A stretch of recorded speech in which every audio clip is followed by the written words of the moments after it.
আমরা স্বাধীনতা দিবস উদযাপিত করছি। আমাদের দেশ স্বাধীন হয়েছে 1947 হয়েছে, 15ই আগস্ট দিনেই আমরা আমাদের স্বাধীনতা দিবস উদযাপিত করি। এমনি করে আমাদের দেখতে দেখতে 65 বছর অতিক্রম করলাম।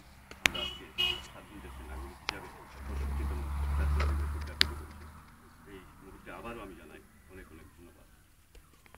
শারীরিকভাবে আমি অসুস্থ, তথাপি কিছু কথা বলতে হয়।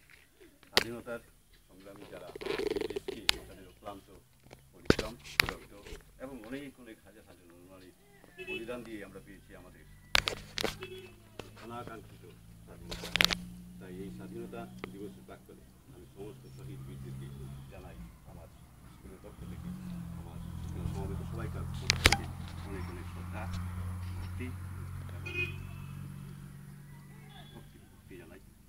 আমি বেশি আমার বক্তব্য দীর্ঘ করছি না, আমি আগেই বলেছি আমি শারীরিকভাবে অসুস্থ। তথাপি আমি সবাইকে একটা কথাই বলবো যে আমাদের স্বাধীনতা সংগ্রাম, আমাদের স্বাধীনতার ঐতিহ্য রক্ষা করা আমাদের নাগরিকের কর্তব্য। আজকে দেশ আমাদের বিপন্ন বলতে এই কথাই বোঝায় যে আজকে ভারত, আমাদের বাংলা 120 কোটি নাগরিক দেশের নাগরিকের দেশ আজকে খুবই বিপন্ন। কিন্তু এই বিপন্ন অবস্থা কিসের জন্য হয়েছে? বিদেশি শক্তির জন্য নয়। আমাদের সাম্প্রদায়িক, আমাদের মনের মধ্যে দুর্নীতি, ভ্রষ্টাচার এই সমস্ত আমাদের সমাজকে আচ্ছন্ন করে রেখেছে। তাই আমি আমার ভাবি, যারা তোমরা ভাবি দিনের, ভবিষ্যৎ দিনের নাগরিক, তোমাদের হাতে পড়বে এই সমাজ গঠনের দায়িত্ব। আমরা যদি নিজেরা প্রত্যেকে সুনাগরিক হতে পারি, আমরা যদি আমাদের প্রতিবেশী সমাজ এবং আমার প্রতিবেশী ভাই বোনদেরকে আমরা ভালোবাসতে পারি, আমাদের সমস্ত সাম্প্রদায়িক ভুলে আমরা মায়া, মমতা, প্রীতির বন্ধনে আবদ্ধ হতে পারি, তাহলে মনে হয় আমাদের সমাজ সুদৃঢ় হবে, আমাদের সমাজ সুন্দর হবে।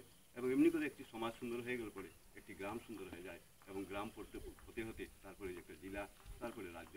এমনি করে যদি আমরা সবাই নিজের চরিত্রকে গঠন করতে পারি এবং সুন্দর করতে পারি, আমার মনে হয় আমাদের সমস্ত বিভেদ, সমস্ত সাম্প্রদায়িক এবং এই ভ্রষ্টাচার হয়তো আমলে আমরা কিছু না হলেও নিয়ন্ত্রণ করতে পারবো, এই বলে আমি আশাবাদী।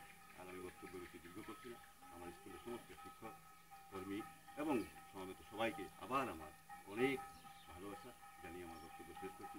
জয় হিন্দ। জয় হিন্দ।